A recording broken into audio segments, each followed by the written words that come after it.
దేవుని పిల్లలైన మీ అందరికీ నా వందనాలు. ఈరోజు నేను ఒక వీడియో చూసానండి.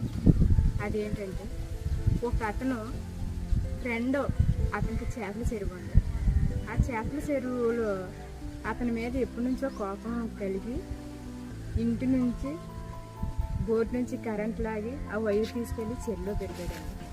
ఆ చేపలన్నీ చనిపోయి అదే ఆనందంతో చేపలన్నీ చనిపోయి పక్క వాళ్ళని బాగు చేసేసానన్న ఆనందంతో మర్చిపోయి అతను కూడా ఆ చెరువులో అడుగు పెట్టాడు.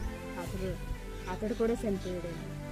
మనిషి ఎదుటి వెళ్తుంటే వెనక గోతి తవ్వే స్వభావం మనుషుల్లో ఉందండి. వాడు ఏమనుకున్నాడంటే పక్కవాడిని నేను పాడు చేస్తున్నాను కదా అనుకున్నాడు. కానీ వాడే పాడైపోయాడు. చూడండి సామెత, ఎవరు తీసుకున్న గోతిలో వాడే పడతాడన్న సామెత వాడి పట్ల నెరవేరింది.